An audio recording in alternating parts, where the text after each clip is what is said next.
Hello నమస్తే, welcome to reality check. Reality చెక్లో ఒక స్పెషల్ గెస్ట్స్ ఉన్నారు ఈరోజు మనతో పాటు.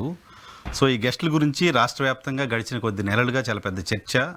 వీళ్ళకు సంబంధించిన వార్త లేని ఛానల్ లేదు. వీళ్ళకి సంబంధించిన ప్రతి వార్త రెండు తెలుగు రాష్ట్రాల్లో చాలా పెద్ద సెన్సేషన్గా మారిపోయింది. సో పొలిటికల్ సెన్సేషన్స్గా ఉన్నారు దువ్వాడ శ్రీనివాస్ గారు, దివ్యల మాధురి గారు. ఇద్దరు మన స్టూడియోలో ఉన్నారు ఈరోజు. వాళ్ళతో మాట్లాడదాం. సార్ నమస్తే. మేడం నమస్తే. దువ్వాడ శ్రీనివాస్ గారు, మీరు ఇంకా దువ్వెల మాధురి గారైనా ఉన్నారా, దువ్వాడ మాధురి అయ్యారా? అంటే మానసికంగా దువ్వాడ మాధురి అయిపోయానండి. లీగల్గా అవ్వడానికి కొంచెం టైం పడుతుంది. ఓకే, సో ఇప్పుడు మేము మిమ్మల్ని దివ్యల మాధురి గారని పిలవాలి. మీ ఇష్టం, పిలవాలి.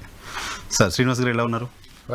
చాలా రోజుల తర్వాత, చాలా కాలం తర్వాత ఇటుకెళ్ళి మా స్టూడియోకి వచ్చారు.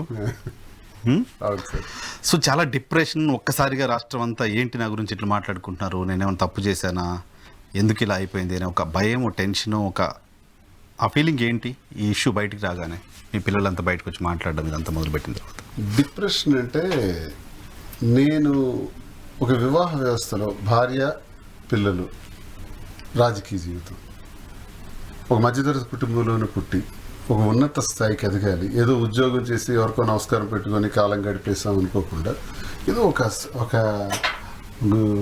క్రెడిబిలిటీ ఉన్నటువంటి పని ఏదైనా చేయాలి అని రాజకీయ రంగాన్ని ఎన్నుకుని చాలా కష్టపడి ఒక స్థాయికి వచ్చి, అలాగే వ్యాపారాల్లో కూడా నా బిజినెస్ మైనింగ్. సార్ మైనింగ్లో చాలా కాలం కష్టపడి చాలా ఉన్నత స్థాయికి దానిలో కూడా వచ్చాను. అన్ని రకాలకు కూడా పైకి వస్తున్న సందర్భంలో రాజకీయంగా ఒక స్థాయి వరకు గుర్తింపు తెచ్చుకొని ఇంకా 2000-3000 ఓట్లతోనే పోతూ ఎంపీగా 3000తో పోయాను, ఎమ్మెల్యేగా కూడా ఒకసారి 3800తో పోయాను. ఇలా కాదు, గెలిచి తీరాలి అన్నటువంటి కసితో పనిచేస్తున్నటువంటి నాకు రచ్చ గెలిచాను కానీ ఇంట్లో గెలవలేకపోయాను అన్నటువంటి బాధ నన్ను ఎప్పుడు కలిసివేస్తుండే సార్. ఏంటి, ఒక ఈర్ష్య, అసూయ, ద్వేషాలు నాకే ఉండాలి అన్నటువంటి ఒక తత్వంతో ఉన్నటువంటి వాణి గారు. ఈ పరిస్థితుల్లో ఇంట్లో నిత్యం మా ఘర్షణలు. ఎప్పటి నుంచి సార్? ఇది ఒక 20 years నుంచి ఉంది. 20 years నుంచి ఘర్షణలు ఉన్నాయి.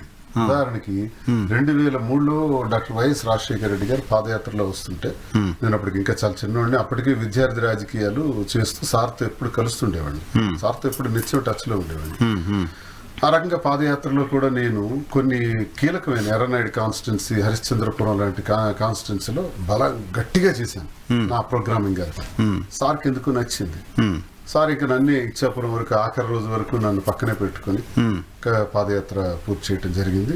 ఆయన వెళ్ళక ముందే హరిశ్చంద్రపురంలో శ్రీనివాస్ ఎమ్మెల్యే అభ్యర్థి అని చెప్పేయటం కూడా జరిగింది. 2004.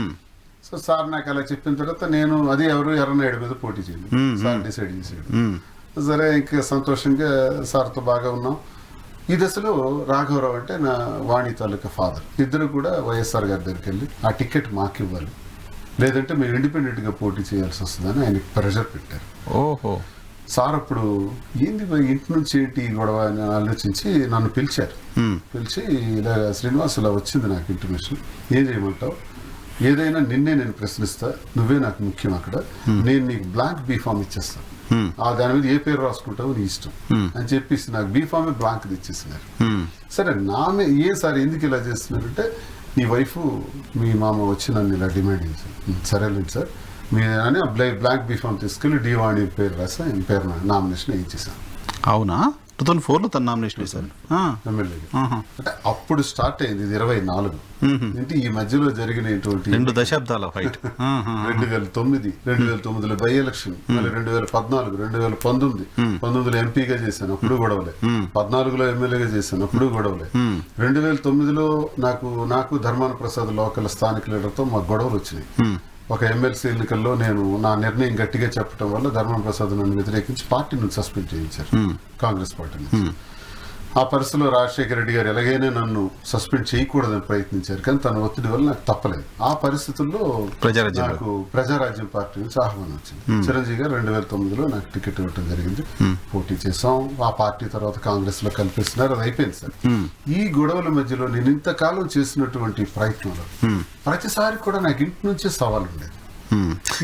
దువ్వాడ శ్రీనివాస్ అనే పర్సనాలిటీ మనం ఇప్పుడే కలుస్తున్నాం, నేను కలవలేదు మిమ్మల్ని. నేను కూడా విజయనగరంలో రిపోర్టర్గా పనిచేశాను, నాకు ఆ ఏరియా తెలుసు. నేను విన్నది, నేను చూసింది మిమ్మల్ని ఒక రెబల్గా కనపడుతుంటారు మనిషి, చాలా రఫ్గా రెబల్గా ఒక కనపడతారు. అలాంటి మీరు ఫ్యామిలీని కంట్రోల్ చేయలేకపోతున్నారు, ఎందుకు ఫ్యామిలీతో ఇంత డిస్టర్బెన్స్ ఎందుకు తెచ్చుకుంటున్నారు లాంటి ఇంప్రెషన్ బయట నుంచి వస్తున్న వాళ్ళకు ఉంది. ఫ్యామిలీ అంటే సున్నితమైన సమస్య సార్. బయట ఎలాగైనా మాట్లాడొచ్చు, ఏ రకంగానే నిర్ణయాలు తీసుకోవచ్చు. ఫ్యామిలీకి వచ్చేటప్పటికి చాలా జాగ్రత్తగా డీల్ చేయాలి వ్యవహారం. ఎందుకంటే పిల్లలు ఉంటారు మన మధ్య, పిల్లల జీవితం దెబ్బతినకూడదు అని నేను ప్రతి క్షణం ప్రతి సందర్భంలో కూడా కొన్ని బయటకు చెప్పకూడదు. ఆ పరిణామాలను కూడా ఎదుర్కొంటూ నేను కాలం గడుపుకుంటూ వచ్చాను.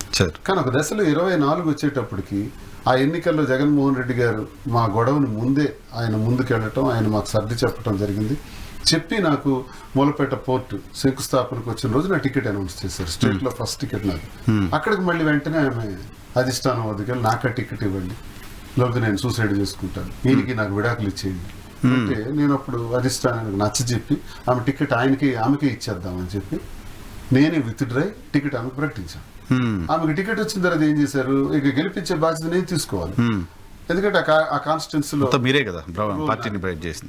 సో నేను అప్పుడు ప్రయత్నం చేస్తుంటే ఏ మీటింగ్కి వెళ్ళినా మీటింగ్ నుంచి దిగిలిపోవటం, మైక్ నాకు ఇవ్వకుండా చేయటం, అధికారులను తిట్టడం, క్యాడర్ని తిట్టడం, ఇలా చేస్తే ఇక నేను వెళ్ళటం కూడా కరెక్ట్ కాదు, ఎన్నికల్లో జాగ్రత్తగా పనిచేద్దాము అని నేను ఆగిపోవటం. తర్వాత తన ఇంటికి నాకు తాళం వేసేయటం, ఇంటికే రానివ్వకుండా చేయటం, మా అమ్మగారి దగ్గర 1 year ఉండటం, తర్వాత ఇప్పుడు ఒక నివాసం టెక్కల్లో కట్టుకోవటం జరిగింది.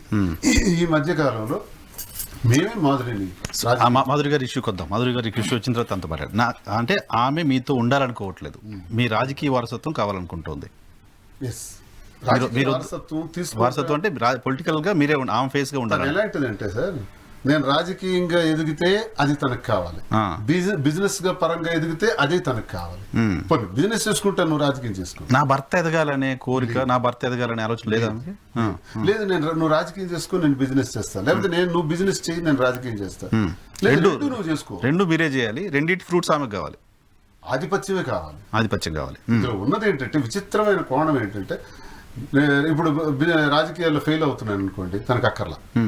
నేను thermal power plant, East Coast thermal power plant కాకరపల్లిలో పెద్ద యుద్ధమే జరిగింది. 5 సంవత్సరాల పాటు 35 గ్రామాలకు సంబంధించి మత్స్యకారులు, స్వదేశీ మత్స్యకారులు, రైతుల కోసం ఉద్యమం నేనే లీడ్ చేశాను. ఆ ఉద్యమంలో పోలీస్ కాల్పులు జరిగాయి. 2011 సంవత్సరంలో 3 చనిపోయారు. నా మీద కూడా ఫైరింగ్ ఆర్డర్స్ ఇచ్చారు. సోంపేట దగ్గర, సోంపేట కాకరపల్లి. అప్పుడు నాకు జైల్లో కూడా పెట్టారు. 1600 మంది ప్రజలతో నేను ఒక ముద్దయింది. ఇంత పెద్ద ఉద్యమంలో ఒక్కరోజు కూడా పాల్గొలా, ఒక్కరోజు కూడా నాకు సపోర్ట్ ఇవ్వాల. కారణం ఏంటంటే అది కష్టం, అది దుఃఖం. అదే నేను గెలిచే సందర్భం వస్తే ఆ టికెట్ తనకు కావాలి. ఓకే, టికెట్ కూడా ఇచ్చేటానికి నేను రెడీ. మొన్న ఇచ్చాను కదా 24లో, 2004లో కూడా ఇచ్చాను కదా. తను నిలబెట్టుకోలేకపోయినారు. అది ఈ పరిస్థితులు ఎలా వచ్చినాయంటే ఆఖరికి మా మధ్య విపరీతమైన గ్యాప్స్ వచ్చేసినాయి సార్. అది అధిష్టానం వరకు నేను నమ్మిన వ్యక్తి, నేను దేవుడని నమ్మే వ్యక్తి నా జగనన్న దగ్గరికే వెళ్ళి ఈ మాట్లాడేటప్పటికి, జగనన్న నన్ను ప్రోత్సహించి నన్ను ఉన్నత స్థాయికి తేవాలని ప్రయత్నిస్తున్న జగనన్నకి ఏదైనా మంచి కబురు చెప్పాలి నేను. కానీ నా వల్ల ఆయనకి తలకాయ నొప్పి కాకూడదు. నా పరిస్థితి అలా తయారైంది. నాయకుడి దగ్గర ముఖం కూడా చూపించుకుని మీరే తగ్గిపోవడం మొదలు పెట్టారు. నేను తగ్గటం మొదలెట్టాను. నాయకుడి దగ్గర నాకు చెడ్డ పేరు రాకూడదు, ఆయన దగ్గర నేను తలెత్తుకోలేని పరిస్థితి రాకూడదు. అందుకే నేను విత్డ్రా అయిపోయి ఆమెకు అప్పు చెప్పాను. ఆడ తండ్రి దగ్గర కానీ ఈనాడు కుమారుడు జగన్మోహన్ రెడ్డి గారి దగ్గర కానీ అదే జరిగింది. సో ఈ పరిస్థితుల్లో నాకు ఈ గ్యాప్స్ బాగా రావటం, ఇంటిలో గెలవలేకపోవటం, బయట గెలవగలిగాను, బయట ప్రజల మన్నను పొందగలిగాను. ప్రజలందరూ బ్రహ్మాండంగా నాకు ఓట్లేసి నిలబెట్టి సపోర్ట్ ఎప్పుడు చేస్తుంటారు. మొన్న ఎన్నికల్లో కూడా ఇప్పుడు ఉదాహరణకి చూద్దాం, ఇంత రభస మా టెక్కల్లో అందరికీ తెలుసు. 2 ఏళ్ల నుంచి అచ్చెన్నాయుడు ఒక మాట చెప్పాడు, నేను 70,000 మెజారిటీతో గెలుస్తాను, రాష్ట్రంలో హైయెస్ట్ మెజారిటీ నాదే అని 6 నెలల ముందు అనౌన్స్ చేశాను. ఇప్పుడు ఆయనకు వచ్చిన మెజారిటీ 33,000. మా జిల్లాలోనే గెలిచిన ఒకరోజు ముందు వచ్చిన వాళ్ళకి సర్పంచ్ అభ్య స్థాయి గల వాళ్ళు ధర్మాన ప్రసాద్ రావు గారి మీద 54,000 తెగించారు. అందరూ 40,000 దాటే. అచ్చెన్నాయుడు ఒక్కడిదే 30,000 మెజారిటీ. అంటే అక్కడ ప్రజలు ఎంత వేవ్ లో కూడా అచ్చెన్నాయుడికి ఎక్కడ పెట్టాలి అక్కడే పెట్టారు. నా పట్ల సపోర్ట్ గా 73,000 మంది ఓట్లు వేసి నిల్చోబెట్టారు. అంటే వేవ్ లో పోయాను తప్ప, లేదంటే ఖచ్చితంగా మొన్న ఎక్కడ మాధురి గారు ఎలా మీకు కనెక్ట్ అయ్యారు అంటే, వీళ్ళది ఒక మంచి ఉన్నతమైన కుటుంబం టెక్కల్లో. ఈమె ఏంటంటే ఉచితంగా పిల్లలకి భరతనాట్యం, కూచిపూడి ఇవన్నీ నేర్పించడం. తర్వాత విమెన్ వింగ్ చాలా ఎక్కువ ఉంది. ఓకే, నాకు విమెన్ వింగ్ తక్కువ ఉంది. ఈమెను రాజకీయాల్లోకి తీసుకురావాలని మా ఇంట్లోని మేము ఆలోచించుకున్నదే ఈమెను రాజకీయాల్లోకి తీసుకొచ్చాం. మండల కన్వీనర్ పదవి కూడా ఇచ్చాం. వచ్చిందే తడువుగా మేము ఏదైతే ఎక్స్పెక్ట్ చేసాం అంతకన్నా భారీగా తను పనిచేయడం ప్రారంభించారు. జగన్మోహన్ రెడ్డి గారు పుట్టినరోజుకి 2000 మందితో గ్రౌండ్ అంతా కటౌట్స్ పెట్టి కోలాటం చేసి గిన్నిస్ రికార్డు చేద్దామని చూసాం. ఇక తెలంగాణలో ఒక కోలాటం 1700 మందితో ఒక గిన్నిస్ రికార్డు, మేము 2000 మందితో చేద్దామని తిన ఆధ్వర్యంలో ప్లాన్ చేసాం. అది జరుగుంటే బ్రహ్మాండంగా ఉండేది, చరిత్రలో మిగిలిపోయింది పుట్టినరోజు. అంతమందితో ఒకే రకమైన శారీస్ అద్భుతంగా లీడర్స్ నందని పిలిచి చేద్దామని ఆయన పుట్టినరోజు వేడుకలు December 20. అవును అలా మొత్తం స్మాష్ చేసి పడేసింది. ఆ ప్రోగ్రామ్ జరగలేదు. ఆ ప్రోగ్రామ్ జరగలేదు పక్కన పెట్టండి, ఆఖరికి మాధురికి నీకు రిలేషన్ ఉందని పెట్టారు. అప్పటికి మీకేం లేదా? మా మధ్య ఎటువంటి సార్ అమ్మ లీడర్ గా వచ్చారు. అంతే, చాలా మంది లీడర్ మహిళలు వస్తుంటారు. ఆ రెస్పెక్ట్ సార్ నాకు ఆ ఉద్దేశాలు ఉంటాయి. 25 సంవత్సరాలు నా రాజకీయ జీవితంలో, పెళ్లి 28 సంవత్సరాలు, ఒక్క ఇన్సిడెంట్ ఎక్కడైనా వాడికి చెప్పమనండి ఫలానా మహిళతో అసభ్యంగా ప్రవర్తించాడు, ఫలానా మహిళతో మద్యం సేవించాడు, ప్యాక్ ఆడాడు, జూదం ఆడాడు, అసందర్భంగా ఖర్చు పెట్టాడు అని ఒక్కటి చెప్పమని. సో మిమ్మల్ని తన వైపు వాణి గారే డ్రైవ్ చేశారు. అంటే ఇక్కడ ఏదీ లేని విషయాన్ని సృష్టించి తద్వారా మేలు పొందాలని చూసింది వాడిని. అంటే మాధురికి శ్రీనివాస్ కి రిలేషన్ ఉంది అని క్రియేట్ చేశారు. ఒకవేళ ఉందనుకోండి, నిజంగానే ఉందని తను భావిస్తుంది అనుకోండి, 4 walls మధ్య డిస్కస్ చేయాలి. కరెక్ట్. పెద్ద మనుషులకు చెప్పాలి. అటువంటిది ఏమైనా ఉంటే బయట పార్టీలో అలిగేషన్ చేస్తారు, ఇంట్లో మనిషి పొలిటికల్ అలిగేషన్. నువ్వు అలిగేషన్ ఎట్లా చేసావు? 4 walls మధ్య చేయలేదు, కొన్ని పెద్ద మనుషుల మధ్య పెట్టలేదు, డైరెక్ట్ గా కేడర్ కి ప్రజలకి అధిష్టానానికి చెప్పావు. అంటే నన్ను అబాస్పాలు చేయటానికే కదా. ఆ అబాస్పాలు చేయటం ద్వారా నన్ను పక్కనతో ఇక్కడ తీసుకోవటానికే కదా.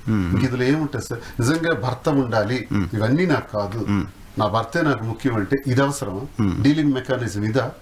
4 walls మధ్య మాట్లాడుకోవడం సార్ ఎప్పుడు జరగలేదు సార్? ఒక్కసారి కూడా 4 walls మధ్య మాట్లాడే ప్రయత్నం జరగలేదు. ఎప్పుడు జరగలేదు. ఎప్పుడు గొడవలే సార్. ఒక్క మాట చెప్పండి, మీ భార్య 25 సంవత్సరాలు మీతో కాపురం చేసిన మీ భార్య ఏమో మీ గురించి అలిగేషన్స్ చేస్తోంది, మీ టికెట్ తనకు కావాలంటోంది, తీసుకుంది 2 సార్లు.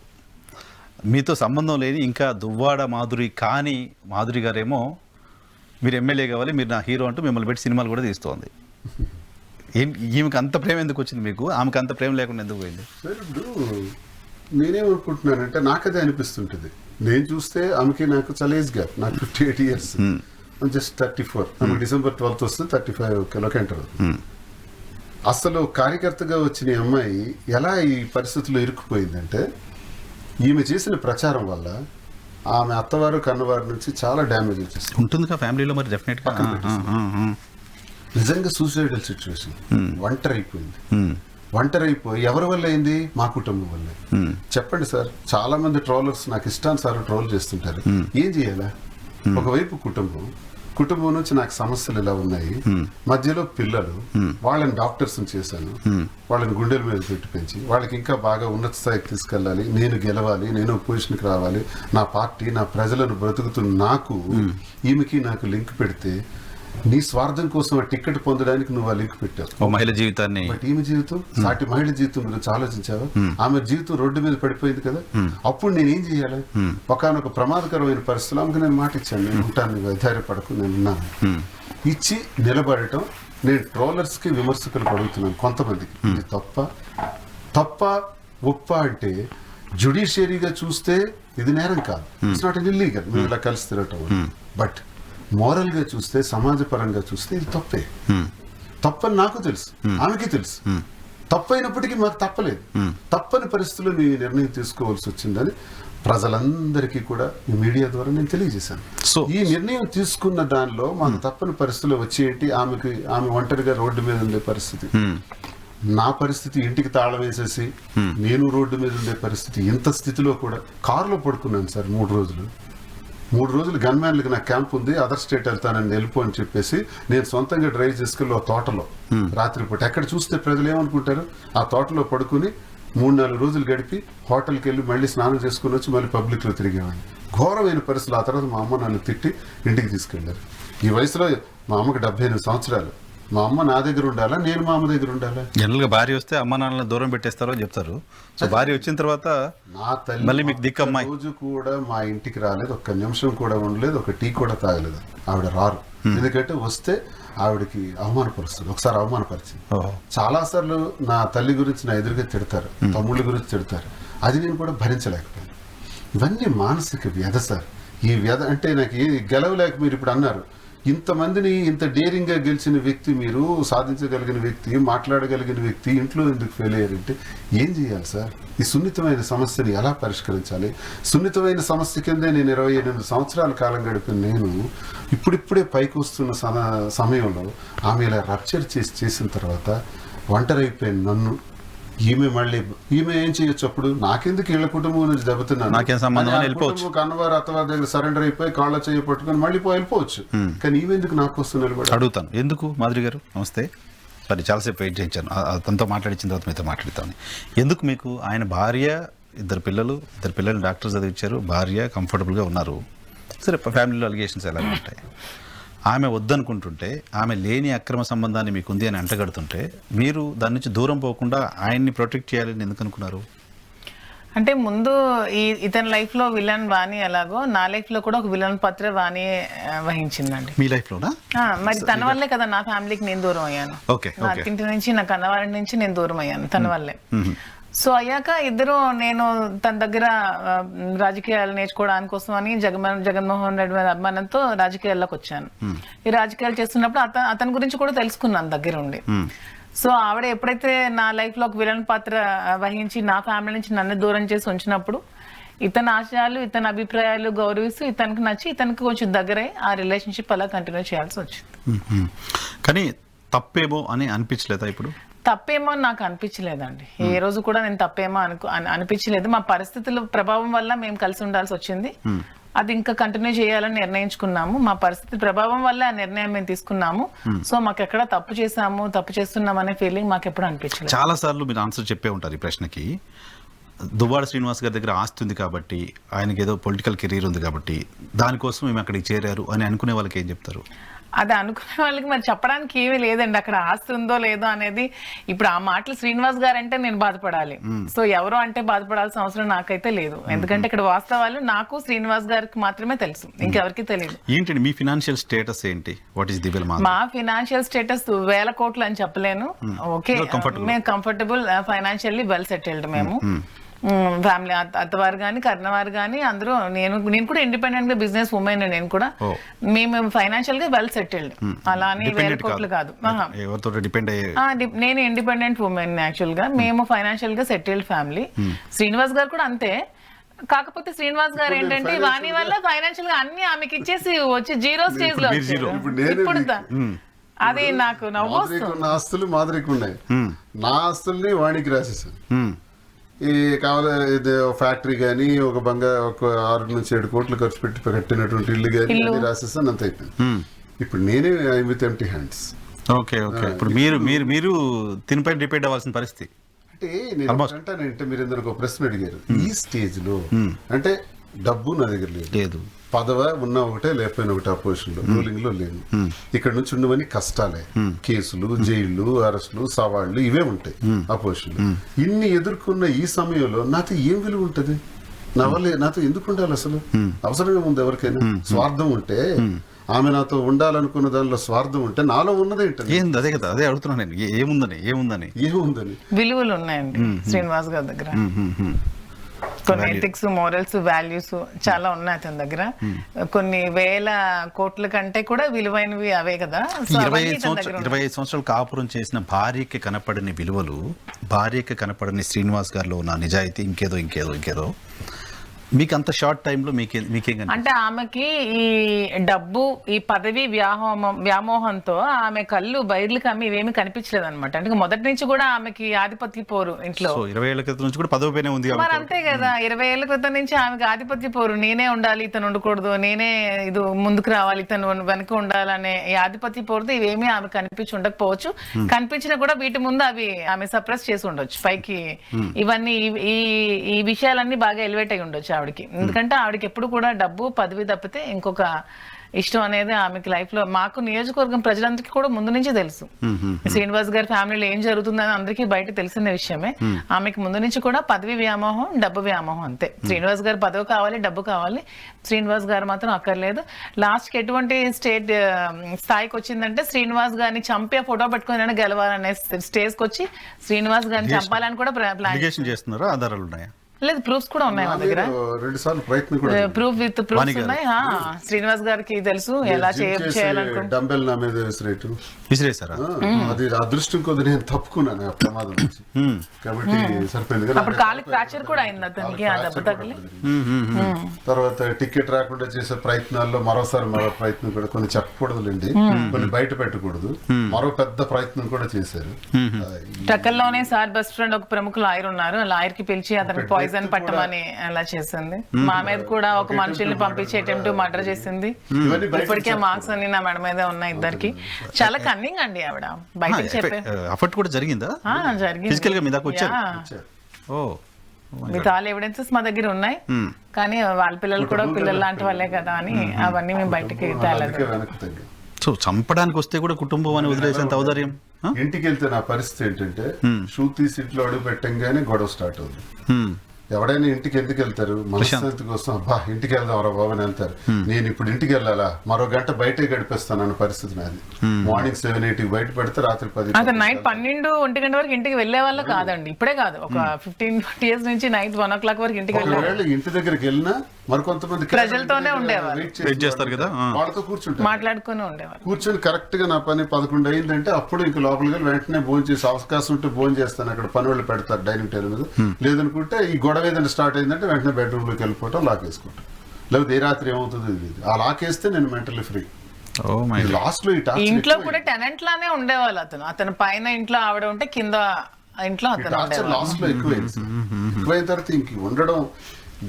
ఆమె టార్చర్కి నేను ఒకటి అనుకునేవాడిని ఎప్పుడు, ఒక 65 సంవత్సరాలు దాటిన తర్వాత పిల్లలకి అందరికి సెటిల్ చేసేసి శుభ్రంగా కాషాయ వస్త్రం వేసుకుని ఎక్కడైనా ఒక 4-5 ఎకరాల ల్యాండ్ తీసుకుని కుటీరం వేసుకుని ఒక్కడనే ఉంటానని నిర్ణయించుకున్నాను. ఇది నా జీవితం. ప్రజాసేవ చేస్తాను, కాషాయంలో కూడా చేస్తాను, కానీ ఇక్కడ కుటుంబ వ్యవహారాల మీద నాకు మరి ఆసక్తి లేదు, పూర్తిగా పోయింది. అలాంటి పరిస్థితుల్లో పరిణామాలు ఇలా మారాయి. కానీ ఇప్పుడు మీ వల్ల మీరు కనపడడం వల్ల, మీరు ఆయన లైఫ్లోకి రావడం వల్ల శ్రీనివాస్ గారు చాలా రాజకీయ విమర్శలు వేరే పార్టీల నుంచి కూడా ఎదుర్కోవాల్సిన పరిస్థితి రాలే? విమర్శలు అనేవి ఎప్పుడు కూడా ఉంటాయండి. అది నా వల్ల అని కాదు, నేను ఉన్నా లేకపోయినా విమర్శలు అనేవి దువ్వాడ శ్రీనివాస్ గారికి ఎప్పుడు కామన్ గా ఉండే థింగ్స్. పవన్ కళ్యాణ్ గురించి రోజు మాట్లాడుతూ ఉండేవాళ్ళు శ్రీనివాస్ గారు, ఇప్పుడు నీ పరిస్థితి ఏంటి అని అడగడం మొదలు పెట్టారు పవన్ కళ్యాణ్ గారు. అదే నేను అంటున్నాను, విమర్శలు అనేవి శ్రీనివాస్ గారి జీవితంలో ఎవరున్నా లేకపోయినా కామన్ గా ఉంటాయి. ఎందుకంటే అతను ఒక ఫెరోషియస్ లీడర్. స్టేట్ లో అతనికంటే బాగా మాట్లాడే వాళ్ళు కానీ, అతనికంటే బాగా వాక్చాతుర్యం ఉన్న వాళ్ళు కానీ ఎవరు లేరు. సో విమర్శలు అనేవి కామన్ గా ఎప్పుడు ఉండే థింగ్స్. ఇది పర్సనల్ లైఫ్, అది అతని పర్సనల్ లైఫ్. విమర్శలు చేసే వాళ్ళకి కూడా నాకు మాట మీ ద్వారా చెప్పాలనిపిస్తుంది. నేను మాధురి ఎవరో నాకు తెలియదు, శ్రీనివాస్ ఎవరో నాకు తెలియదు అని చెప్పేస్తే ఎవరైనా మాకేమైనా అనగలరా? లేదు కదా. ఈ వెడ్రు కూడా తీయలేదు కదా. అంటే చాలా మంది అట్లా చాలా చేస్తుంటారు కదా. 140 కోట్ల మంది ప్రజల్లో 70 కోట్ల మంది మగాళ్ళు ఉంటే 50 కోట్ల మంది పైచిలకు చరిత్రలు తెలిసినవే మనకి. నేను చొక్కా విప్పాను కాబట్టి నా మచ్చలు పుట్టుమచ్చలు చూశాను. మరి అలా విమర్శించేవాడు చొక్కాలు కూడా విప్పలేక. ఇప్పుడు మొన్న ఒక ఛానల్ కి చెందినట్టు, మరి మీకు చెప్పొచ్చు లేదు, ఒక ఛానల్ మహా ఛానల్, ఎవరు అతని పేరు వంశీ అని. ఏంటి నేను చరిత్రలో ఎప్పుడు కనీ విని ఎరగలేదే, ఇలాంటి వ్యక్తులు ఉంటారా భూమి మీద? మరి ఆయన షర్ట్ ఇప్పితే నేను చాలా రిపోర్ట్స్ నా దగ్గర ఉన్నాయి. ఆయన కూడా వంశీ గారు మీ షర్ట్ ఇప్పాను అనుకోండి, చాలా ఇబ్బందులు పడతారు మీరు కూడా. మీరు మీడియాలో ఏ స్టేచర్ లో ఉన్నారో పాలిటిక్స్ లో నాకు ఒక స్టేచర్ ఉంది. నా స్టేచర్ కి సంబంధించి, నా వ్యక్తిగత విషయాలకు సంబంధించి మీరు అలా మాట్లాడకూడదు. పొలిటికల్ గా మాట్లాడతారా, సిద్ధాంతపరంగా మాట్లాడతారా, మాట్లాడండి. ఆయనతో పాటు చాలా మంది ట్రోలర్స్ కూడా నేను చెప్పేది అదే, మీరు మీ చొక్కాలు విప్పండి ఫస్ట్. మీ రహస్యాల్ని దాచుకుంటారు, రహస్యాలను బయటికి చెప్పకుండా ఎదటోడి మెదడు మాత్రం బురద జల్లుతారు. ఇప్పుడు కూడా మీకేం చెప్తారు, మీరు దాచుకోవచ్చు కదా రహస్యంగా బయటకి. పబ్లిక్ పర్సన్ సార్, ప్రజల మనిషి. మాధురి ఎవరో నాకు సంబంధం లేదు అనేసి దాచేశాను అనుకోండి, రేపు పొద్దున్న ఎక్కడో నేను కనబడ్డాను అనుకోండి, మీకు దువ్వాడ శ్రీనివాస్ మాధురితో కలిసి తిరుగుతున్నాడు, లేదని సంబంధం లేదని చెప్తున్నాడు, ఇదేంటని మీరు ప్రశ్నిస్తారు. మీకు ఎందుకు నేను ఆ ప్రశ్నకి ఛాన్స్ ఇవ్వాలి? ఫ్యాక్టే చెప్తా, అందుకే నేను చెప్పాను. మీరు ప్రశ్నించలేరు కదా. నేను ఫ్యాక్ట్స్ చెప్పగలిగినటువంటి స్థితిలో నేనున్నాను. ఫ్యాక్ట్స్ చెప్పగలిగినటువంటి స్థితిలో ట్రోలర్స్ ఉన్నారా? కానీ చాలా నా మీద మంది విమర్శించే ట్రోలర్స్ కి ఉన్నారా? సోషల్ మీడియాకి ఇప్పుడు మీరిద్దరు ఒక మెటీరియల్ అయిపోయారు. వాడుకుంటారు. సోషల్ మీడియా ఒక మెటీరియల్ అయిపోయారు. నెగిటివ్ గాను పాజిటివ్ గాను వాడుతున్న వాళ్ళు అయిపోయారు. సరే ఆ నెల 15 రోజులు ఎక్కువ ఉంది అనుకోండి, ఇప్పుడు లేదు, ఇప్పుడు ఇంకా మీరు మీ పని చేసుకున్నారు. అసలు ఇప్పటికీ చేస్తున్నారు. ఇప్పటికే శాసన మండలిలో, చేస్తున్నారండి. శాసన మండలిలో. నా ఇన్స్టాగ్రామ్ ఓపెన్ చేసి నేను ఏదో ఒక ఫోటో వీడియో పెడితే దాని కింద కామెంట్స్ ఇష్టం వచ్చినట్టు Comments బూతులు, పట్టించుకోకండి. తిట్లు, Comments ట్రోల్స్, పట్టించుకోవాల్సిన అవసరం లేదులేండి ఇంకా. కొన్ని మీడియా ఛానల్స్ కొన్ని ఉంటాయి కదా, డబ్బా ఛానల్స్ చేస్తారు. ఇష్టం వచ్చినట్టు Memes మాట్లాడుకోవటం. ముసుగేసుకొని కామెంట్స్ పెట్టాలని పట్టించుకోవడం అవసరం పట్టించుకోవాల్సిన లేదు. అవసరం. నేను మాకు పట్టించుకోవట్లేదు. మాకు ఉంటుంది ఆ ప్రాబ్లం. మేము ఏదైనా వీడియోలు చేస్తే కూడా కింద రకరకాల కామెంట్స్ పెడుతూ ఉంటారు. ఇప్పుడు తప్ప ఒప్ప మేము డెసిషన్ చేసాం సార్, మాకు అది తప్పలేదు సార్. ప్రజా జీవితం చేస్తున్నాం కాబట్టి ప్రజలకు చెప్పాం సార్. సార్ ప్రజలకు మనం వాస్తవాలు చెప్తే నేను ఒకటి నమ్ముతాను, ప్రజలే దేవుళ్ళు అని నమ్ముతాను. దైవ స్వరూపాలు ప్రజలకు మనం వాస్తవం చెప్పాం అనుకోండి, వాళ్ళు అది అర్థం చేసుకొని ఆకాశాన్ని పెట్టాలంటే ఆకాశాన్ని పెట్టగలరు, అధోపాతాలని తొక్కేయాలంటే తొక్కేయాలి. ఇప్పుడు మీరు నమ్ముతున్నారా, శ్రీనివాస్ గారు బిలీవ్ చేస్తున్నారా, మీ రిలేషన్ కావచ్చు, మీరు మాట్లాడుతున్న దాన్ని కావచ్చు, ప్రజలు యాక్సెప్ట్ చేస్తున్నారని బిలీవ్ మా చేస్తారు? టెక్కల ప్రజలైతే 100% యాక్సెప్ట్ చేయబట్టే నాకు 73,000 ఓట్లు వచ్చాయి. అచ్చెన్నాయుడికి 30,000 వచ్చి అందరికన్నా తక్కువ ఓట్లు తెచ్చుకున్నటువంటి వ్యక్తి అచ్చెన్నాయుడు. ఎన్నికే మీకు రిహర్సల్ ఎవిడెన్స్ అంటే ఎన్నికలకు 2 సంవత్సరాల ముందు గొడవ జరుగుతుంది. టెక్కల ప్రజలకు తెలుసు, బయట తెలియదు కానీ మాకు మా ప్రజలకు తెలుసు. కానీ ఎలా మరి అచ్చెన్నాయుడికి మెజార్టీ ఎందుకు మీరు అనుకుంటున్నారా మాధురి గారు? నమ్ముతున్నారు జనాలంతా? 100% అండి. మా నియోజకవర్గం ప్రజలు రోజు మా దగ్గరికి వస్తున్నారు, వాళ్ళ కష్టాలు చెప్పుకుంటున్నారు, వాళ్ళ ప్రాబ్లమ్స్ చెప్పుకుంటున్నారు, మాకు సాల్వ్ చేయమని అడుగుతున్నారు. సో మమ్మల్ని యాక్సెప్ట్ చేయకపోతే వాళ్ళు ఎవరు మా ఇంటికి రారు. సో ఇప్పుడు ఎక్కడికి వెళ్ళినా సార్ ఒక సెల్ఫీ ఇవ్వండి, సెలబ్రిటీస్ అయిపోయారు.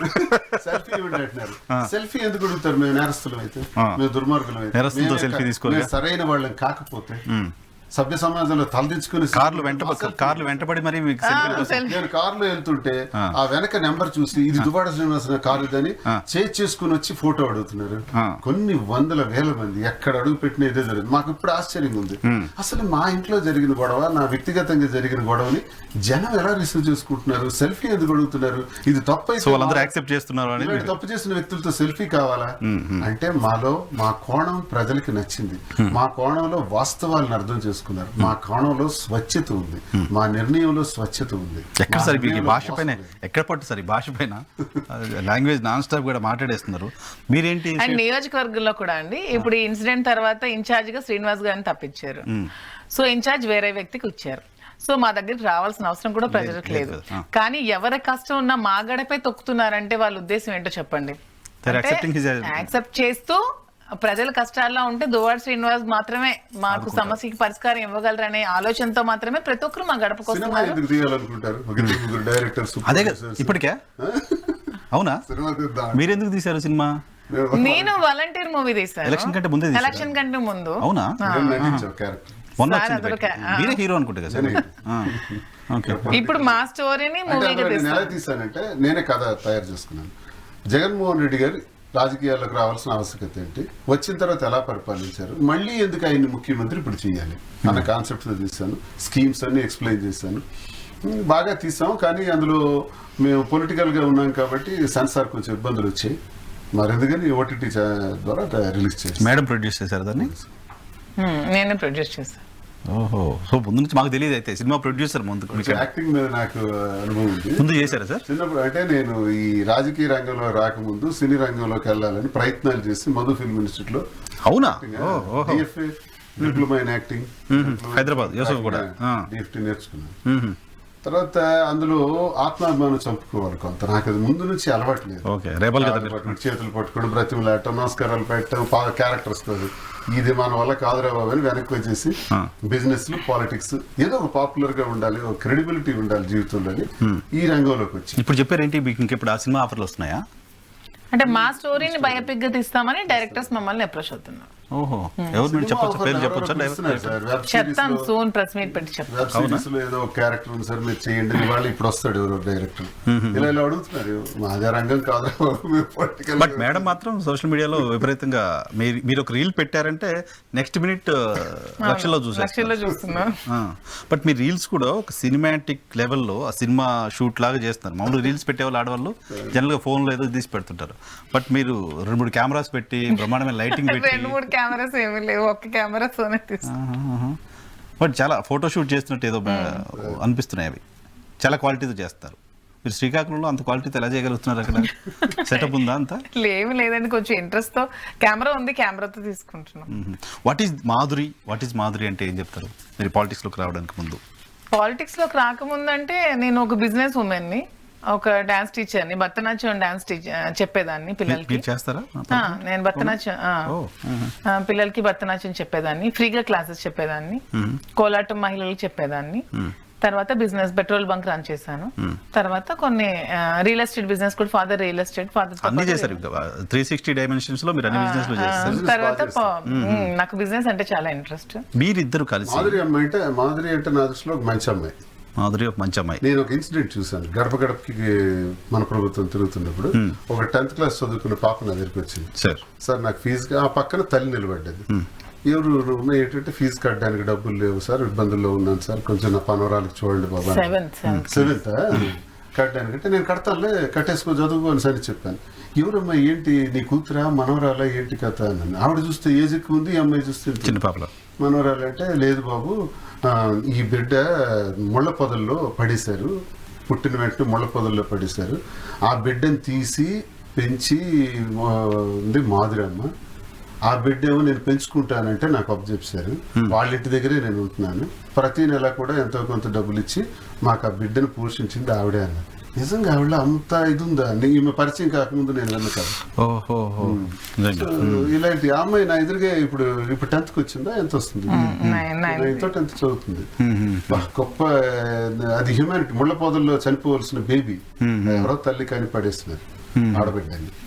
సో ఇలాంటివి చాలా ఉన్నాయి. చాలా సర్వీస్ మోటోతో ఉన్న మీరేంటి పెళ్లి ఈ ఇష్యూ మాకంతా ప్రపంచానికి అంతా తెలవడానికంటే ముందు మీరు చాలా ట్రిప్స్ వెళ్ళేవాళ్ళంట కదా బయటికి? అంటే 2 years నుంచే, 2 years బిఫోర్ ఇష్యూస్ జరిగాయండి. 2 years ముందే శ్రీనివాస్ గారిని ఆమె ఇంటి నుంచి గెంటేసింది ఈ పదవి కోసం. టికెట్ వచ్చింది. శ్రీనివాస్ గారు అలాగా ఆమెకు ఆస్తులన్నీ రాసిచ్చేసి కట్టుబట్టలతో బయటకు వచ్చేసారు. వచ్చాక మేము ఎలాగో కష్టపడి ఒక ఇల్లు నిర్మించుకుంటూ అలాగా లైఫ్, బట్టలు కూడా బయట ఇసిరేసారు. తర్వాత మేము కలిసే ఉన్నాం కదా, ఇంకా కలిసే ఉన్నాము, కలిసే ట్రిప్స్, కలిసే అన్ని చేయడాలు. 2 years నుంచి మేము కలిసే ఉన్నాం. ఇది ఇప్పుడు వెలుగులోకి వచ్చి ఆమె లైమ్ లైట్ లో తీసుకొచ్చింది సడన్ గా. అంటే ఆమె, నేను ఒంటరి అయిపోయాను, అమ్మ దగ్గర ఉన్నాను, ఈమె ఒంటరి అయిపోయింది. మమ్మల్ని దగ్గర వలసిన పరిస్థితులు మాకు అలా సిచ్యువేషన్స్ దగ్గర చేసినట్టు. ఇదేదో వ్యామోహాలు లేకపోతే ఎవడికో మోసం చేయటాలు లేదా స్వార్థం కోసం చేసిన దయచేసి కాదు సార్. మా పరిస్థితులే మమ్మల్ని దగ్గర చేసే, ఆ దగ్గర చేసిన విధానంలో ట్రావెల్ అయ్యేటట్టు కూడా ముందుకెళ్లేటట్టు చేసే. ఇలా ట్రావెల్ చేయడం సంఘపరంగా తప్పు కాబట్టి ఆ వాస్తవాన్ని ప్రజలకే చెప్తే ప్రజలే దాన్ని అర్థం చేసుకుంటారని మీలాంటి వాళ్ళ ద్వారా నేను తెలియదు. సో శ్రీనివాస్ అనే వ్యక్తి భార్య బాధితుడు తప్ప శ్రీనివాస్ బాధితురాలు కాదు. యాజ్ ఫర్ యూ, ఆమెకి ఎప్పుడు నా వల్ల ఎప్పుడు బాధ, చాలా వీడియోస్ నన్ను చెప్పింది, నా వల్ల ఎప్పుడు నేను ఇంట్లో ఉంటే కదా సార్, అసలు బయట ఫీల్డ్ డబ్బులు ఏది తెచ్చినా ఇంట్లో పెట్టేస్తాను. ఎంత బిజినెస్ లో ఎన్ని లక్షలు వచ్చినా అలా ఇంట్లో పెట్టేయటం, వాళ్ళు ఖర్చు పెట్టుకోవటం తప్ప ఎంత ఖర్చు పెట్టారని తిరిగి అడగను, ఎంత ఉందని కూడా నేను అడగను. నాకు ఎప్పుడు లేదు. ఇప్పుడు మీరు పార్టీలో ఏంటంటే ఉన్నారు కదా, పార్టీలో యాక్టివ్గా ఉన్నారు కదా? నేను పార్టీలో ఇప్పుడు కార్యకర్తగా మాత్రమే ఉన్నానండి. ఎందుకంటే నేను అప్పుడు మహిళా అధ్యక్షురాలుగా ఉండేదాన్ని, రిజైన్ చేశాను ఈ గొడవల వల్ల. ఆమె చాలా హెరాస్ చేసింది శ్రీనివాస్ గారిని, రిజైన్ చేయాలి అది ఇది అంటే మేమే ముందే రిజైన్ చేయడం జరిగింది. పోలీస్ స్టేషన్కి వెళ్ళి దబాయించేస్తున్నారు, అరిచేస్తున్నారు. దబాయించడం ఏం కాదండి, అంటే ఇప్పుడు కూటమి ప్రభుత్వం వచ్చిన తర్వాత అనవసరంగా కక్ష రాజకీయాలు చేస్తూ అనవసరంగా మా వైసీపీ కార్యకర్తల మీద కేసులు బనాయిస్తున్నారు. వాళ్ళు చేసేవి కూడా అలాంటి తప్పుడు పనులు అవన్నీ కప్పిపు చేస్తూ ఏదో మేమే చేస్తున్నాం అన్నట్టు దీన్ని పోర్ట్రేట్ చేస్తూ మా మీద మాత్రమే కేసులు బనాయిస్తున్నారు. సో మా మీద కేసులు పెట్టేటప్పుడు మమ్మల్ని ఇలాగే వ్యక్తిత్వహననం చేసి మమ్మల్ని కూడా దూషిస్తూ మమ్మల్ని కూడా సోషల్ మీడియాలో ఇలా చేసిన వాళ్ళు కూడా మీరు తగినటువంటి యాక్షన్ తీసుకోవాలని చెప్పి నేను పోలీస్ స్టేషన్కి వెళ్ళి కంప్లైంట్ ఇవ్వడం జరిగింది. మరి పోలీసులు ఎంతవరకు యాక్షన్ తీసుకుంటారో దయచేసి చూడాలి. మీ పైన సోషల్ మీడియాలో పెట్టిన పోస్ట్ నా మీదనే కాదు, శ్రీనివాస్ గారి మీదనే కదా, మా కార్యకర్తల మీదనే కదా, ఎవరి మీదైనా సరే మేము ఇదే అడుగుతున్నాం. మీరు మీ మీద మీరు 2 years బ్యాక్ శ్రీనివాస్ గారు పవన్ కళ్యాణ్ మీద కామెంట్స్ పెట్టారని ఇప్పుడు 41 నోటీస్ ఇష్యూ చేశారు కదా. సో ఇప్పుడు ఇంకా చేయలేదు, ఎఫ్ఐఆర్ కాపీ అయితే రిజిస్టర్ చేశారు. సో మరి మా మీద ఇప్పుడు చేస్తున్నారు కదా, మరి వాటి మీద మీరు యాక్షన్ తీసుకోరా అని అడుగుతున్నాం. అనవసరంగా మా వైసీపీ కార్యకర్తల జోలికి వస్తూ వైసీపీ కార్యకర్తలని టార్గెట్ చేస్తూ వైసీపీ కార్యకర్త అంటే చాలు వాళ్ళ మీద ఎలా కేసులు పెట్టాలి, ఎలాగా వాళ్ళని స్టేషన్ లో పెట్టాలి, ఎలా కేసులు ఇరికించాలని ప్లాన్ చేస్తున్నారు. సో మీరు కూడా నిజంగా మీరు నిజాయితీతో మీ కూటమి ప్రభుత్వం ఏర్పడి మేము నిజంగానే ఇలాంటి యాక్షన్లు మహిళల మీద ఏమైనా చేస్తే తీసుకుంటామని అంటే మీ నిబద్ధత చూపించండి అని చెప్పి స్టేషన్కి వెళ్ళి నేను కంప్లైంట్ మొట్టమొదటిసారి ఆంధ్రప్రదేశ్ రాష్ట్రంలో కాల్ ఇచ్చారు మీరు రివర్స్ కంప్లైంట్ చేయడం అనేది మీ దగ్గర స్టార్ట్ అయింది. అవునండి, మరి అంతే కదా, స్టేట్ లో ఫస్ట్ మీరు స్టార్ట్ చేశారు. ఎందుకంటే కౌన్సిల్లో మా ఎదురుగానే మా సమక్షంలోనే మంత్రి అనౌన్స్ చేశారు, ఈ రాష్ట్రంలో ఏ మహిళ పైన దుర్భాషలాడినా తప్పుడు ట్రోలింగ్స్ చేసినా కఠినంగా శిక్షలు ఉంటాయని ఆవిడ అన్నారు. అంతే కదా. మరి సాటి మహిళకి ఈ రోజు విపరీతమైన ట్రోల్స్ చేశారు, వ్యక్తిత్వ హననం చేసి సూసైడ్ చేసుకునే విధంగా ఆమెకి విపరీతంగా అండి చేశారు. మరి దానిపైన మంత్రి ఏం చేశారు? ఆయన హోంమంత్రి గారు కూడా అనిత గారు జగన్మోహన్ రెడ్డి గారి చెల్లికి తల్లికి సునీతకి కష్టం వస్తే నిలబడతారట, కానీ జగన్మోహన్ రెడ్డి భార్య గారు భారతమ్మకు మాత్రం ట్రోల్ చేస్తే ఎవరు మా భారతమ్మ మీద ఎంత ట్రోల్స్ చేస్తున్నారండి, మరి అవి తప్పలేదంట. ఆవిడ చూడండి వీడియోలో, నా దగ్గర వీడియో కూడా ఉంది, జగన్మోహన్ రెడ్డి గారి తల్లికి, జగన్మోహన్ రెడ్డి గారి చెల్లికి, జగన్మోహన్ రెడ్డి గారి సునీత సిస్టర్ కి అండగా నిలబడతారట, కానీ భారతమ్మని మాత్రం దగ్గరుండి ట్రోల్ చేయిస్తారట, ఎంకరేజ్ చేస్తారట, అలాంటి వాళ్ళకి పదవులు ఇస్తారట ట్రోల్ చేసేవానికి. మరి భారతమ్మ మహిళ కాదండి, ఆవిడ కూడా మహిళే కదా, మరి ఆమె కంటే మరి ఆమెకి పెయిన్ ఉండదా, వీళ్ళకే ఉంటుందా పెయిన్, వీళ్ళే మహిళలా? సో అదే మేము అడుగుతున్నాం. మీ దగ్గర స్టార్ట్ అయింది వైసీపీ వాళ్ళు రివర్స్ కంప్లైంట్ చేయడం అనేది మీ దగ్గర స్టార్ట్ అయింది. ఇలాగే స్టేట్ లెవెల్లో కూడా అందరూ కార్యకర్తలు భయపడకుండా ఇవ్వాలని నేను కోరుకుంటున్నాను. మా complaint first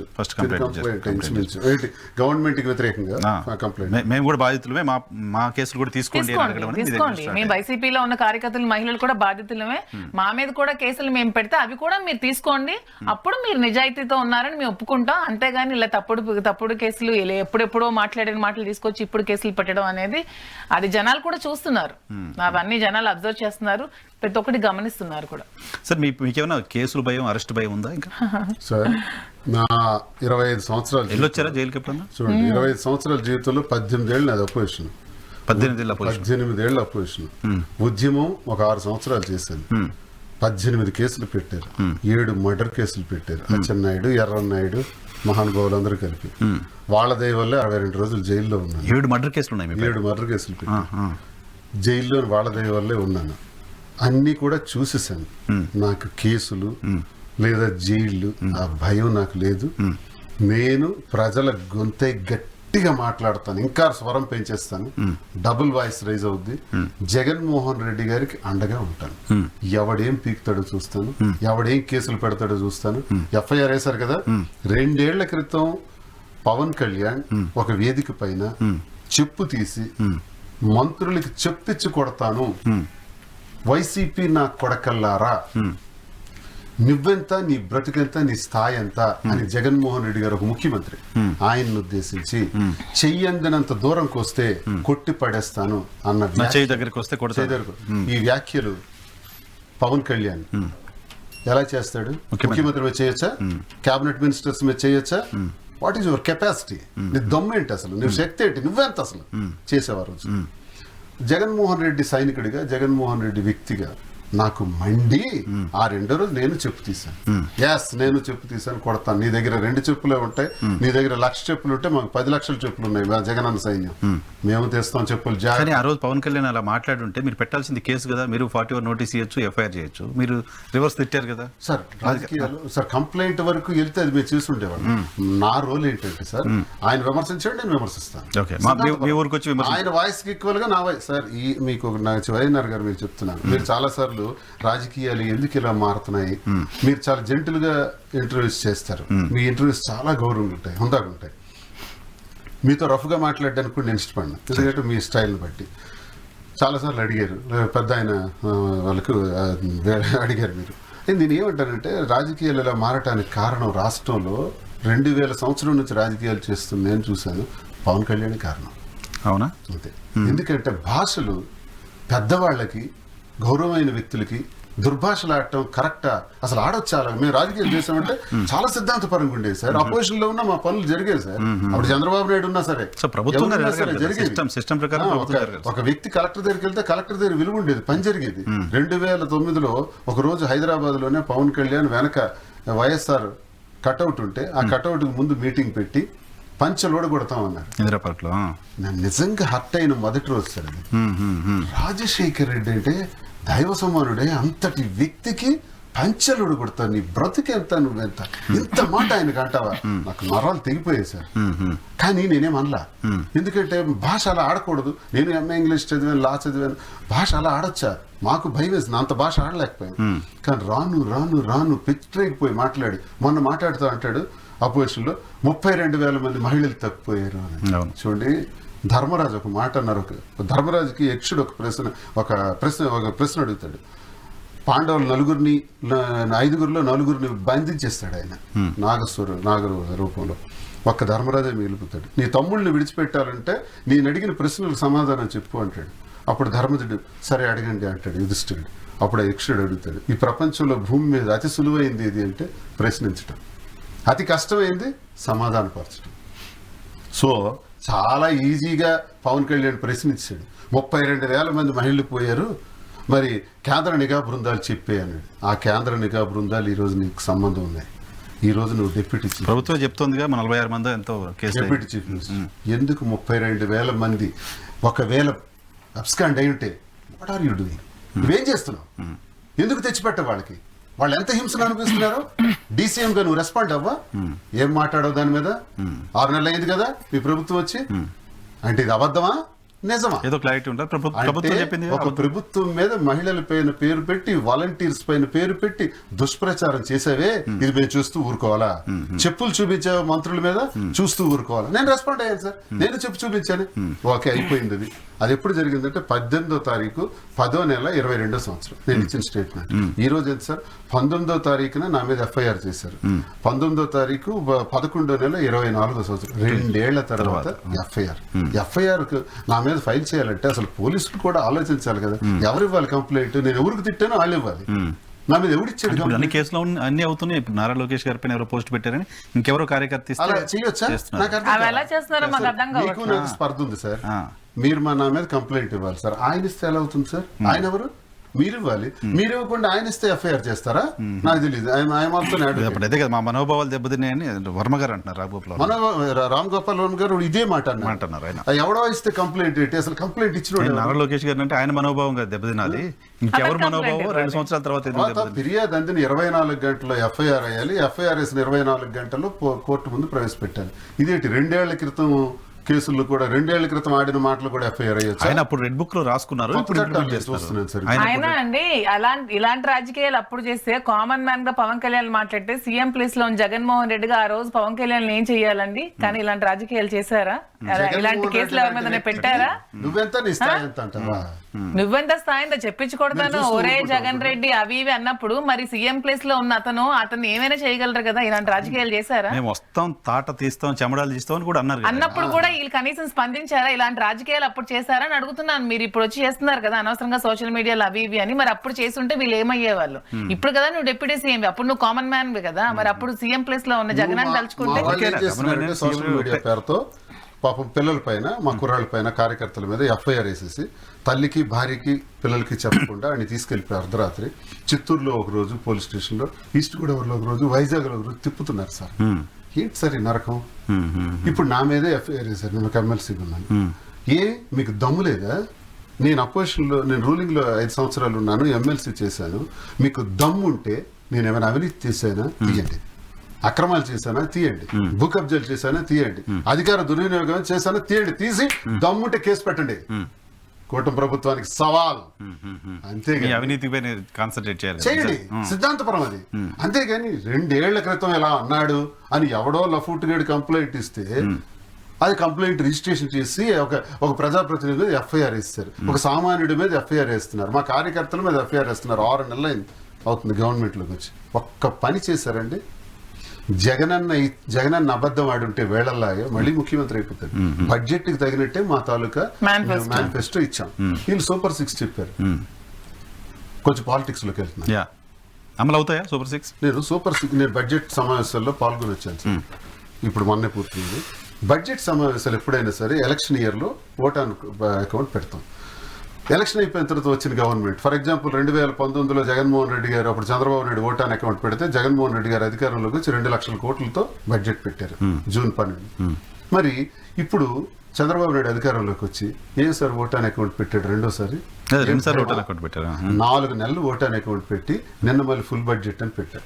okay, full budget పెట్టేసిన. ఫుల్ బడ్జెట్ లో నేను కౌన్సిల్ మెంబర్ గా చెప్తున్నాను, నీ ఎంటైర్ బడ్జెట్ లో ఎక్కడైనా నీ సూపర్ 6 గురించి మెన్షన్ చేసావా? ఒక్క పథకం గురించి 20 లక్షల మంది నిరుద్యోగులకి 3,000 రూపాయలు చూపిస్తాను. 59 సంవత్సరాల వరకు ఉన్న మహిళలకి 1,500 రూపాయలు చూపిస్తున్నాను.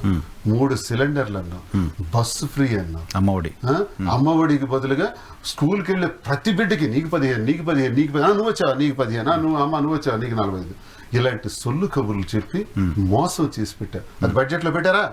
పెట్టలేదు. పైగా జగన్మోహన్ రెడ్డి 15 లక్షల కోట్లు అప్పు చేసాడు అన్నాడు చంద్రబాబు నాయుడు ఎన్నికలకు ముందు. 14 లక్షల కోట్లకు ఆ మాట దించాడు. ఆఖరికి ఓటాన్ అకౌంట్ పెట్టేటప్పుడు లాస్ట్ బడ్జెట్ లో గవర్నర్ గారి ప్రసంగంలో 10 లక్షల కోట్ల అప్పు అని చదివించాడు. సాక్షాత్ గవర్నర్ గారి చేత అబద్ధం చెప్పించొచ్చండి, నువ్వు మాట్లాడించావు. ఇది రికార్డ్ అయింది, తప్పు, ఇది నేరం. ఈ రోజు నిన్న పెట్టిన బడ్జెట్ లో 6,42,000 కోట్లు అప్పు చూపించారు. అంటే ఏంటి సార్, రాష్ట్రం విడిపోయిన తర్వాత ఉన్న అప్పు 2014 నుంచి 19 వరకు చంద్రబాబు నాయుడు చేసిన అప్పు, 19 నుంచి 24 వరకు జగన్మోహన్ రెడ్డి గారు చేసిన అప్పు కలిపి 6,42,000 కోట్లు. ఎందుకు 15 లక్షల కోట్లు జగన్మోహన్ రెడ్డి అప్పు చేసి మీరు అప్పుడు అధికారంలో దాన్ని కౌంటర్ చేయలేకపోయారు. 14 లక్షలు అంటే మీరు ప్రాపర్ గా చెప్పలేకపోయారు అప్పుడు. సరే, మన కొంత రాపు ఉండుండొచ్చు. నిన్న అంటాడు అధికారంలోకి వచ్చి అసెంబ్లీ సాక్షిగా ఒక టీవీలో చూస్తే భయం వేస్తుంది. ఏంటో ఎక్స్ప్రెషన్ సూరకారులు రామారావు గారి డైలాగులకు మించిపోయింది జగన్ అన్న గారు అన్నారు. లీనమైపోయి క్యారెక్టర్ లోకి ఎంటర్ అయిపోయి చూస్తే భయం వేస్తుంది. 40 సంవత్సరాల ఇండస్ట్రీ, 14 సంవత్సరాల ముఖ్యమంత్రివి, రాష్ట్ర బడ్జెట్ నీకు తెలీదు? రాష్ట్ర బడ్జెట్ లో ఎంతవరకు మనం ప్రామిస్ ఇవ్వగలమని మీకు తెలీదా? ఇప్పుడు లెక్కలు చూసి 6 నెలల తర్వాత గెలిచేసి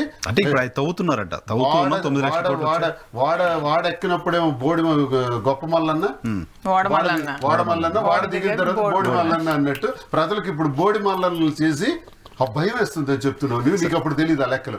మరి జగన్మోహన్ రెడ్డి గారు ఎందుకు ఇవ్వలేదని మన బడ్జెట్ కి తగినట్టే ఇచ్చారు. 6,42,000 కోట్లు అప్పే మన రాష్ట్రానికి ఉందని ఎలా రాశావు? మరి బయట ఉంది 15 లక్షల కోట్లు అని చెప్పి ఈ వాస్తవాలు తెలుస్తాయి. వాస్తవాలు అప్పుడు మీరు చెప్పలేకపోయారు చాలా ప్రాపర్ గా.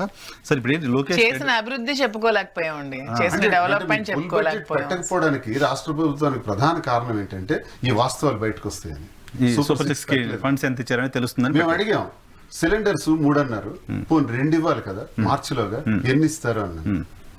ఆఖరి వరకు సమాధానం లింగరింగ్ చేశారు. మేము 4 సార్లు వాకౌట్ చేసాం హౌస్ ని.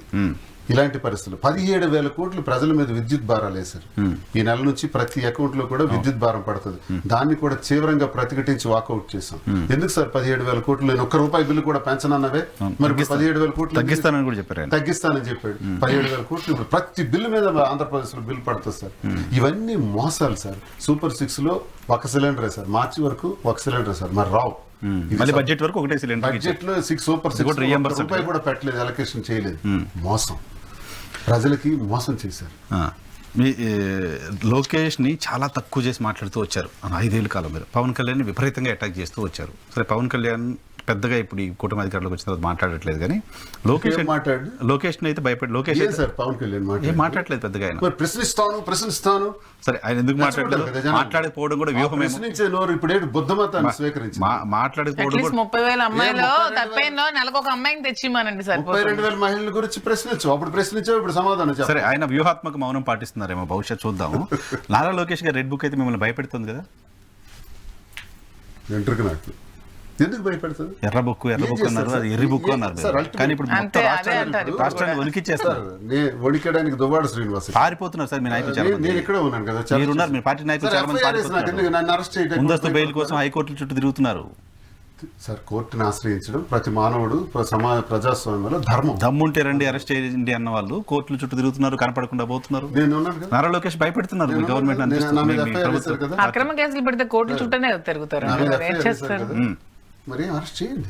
మీరు అంటే మీ పార్టీ, నేను హోల్ గా నాట్ ఓన్లీ శ్రీనివాస్ రెబల్ ఇంకా ఆయన భరిస్తారేమో అన్ని పార్టీకి చెందిన ఎమ్మెల్సీని కదా, ఎమ్మెల్సీ చూడకుండా కూడా తప్పుడు కేసు వేశారు కదా. వేసినప్పుడు అరెస్ట్ చేయాలి కదా, 41 నోటీస్ ఇవ్వాలి కదా. అరెస్టులకి భయపడే తీరు కాదు సార్. అందరం రోడ్డు ఎక్కుతాం, జనవరి వరకు ఆగండి. ముందుంది ముసళ్ళ పండగ. జగన్మోహన్ రెడ్డి వస్తున్నాడు జనవరిలో. జగన్మోహన్ రెడ్డి గారిని కూడా అరెస్ట్ చేస్తారని ప్రచారం జరుగుతుంది. వీళ్ళు అరెస్ట్ దేనికి చేస్తారు సార్? ఏం చేసాం అరెస్ట్ చేస్తారు? ఏదో ఒకటి ఉంటుంది వైలేషన్ క్రియేట్ చేసి చెయ్యండి, అంతే కదా. అరెస్టే కదా చేస్తారు, జైల్లో కదా పెడతారు. అంతేనా మీ టార్గెట్? Red book target? లేదా ప్రాణాలు ఏమైనా తీస్తారా? తీసినా రెడీ.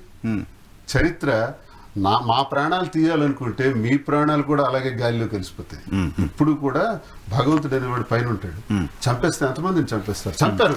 అధికారంలో 6 నెలల్లో పరిపాలన చేయకుండా చాలా మందిని చంపారు. కోర్టుల చుట్టూ తిప్పుతున్నారు, పోలీస్ స్టేషన్ల చుట్టూ తిప్పుతున్నారు. 6 నెలల్లో ప్రజలకు ఇచ్చిన మాట ఒక్కటి నెరవేర్చాల. మీరు ఒక్కలే ఉంటే నేను సీరియస్ గా పొలిటికల్ సబ్జెక్ట్ అడిగేవాడిని. మేడం కూడా ఉన్నారు కాబట్టి మిగతా ఇష్యూస్ కూడా మాట్లాడతాను.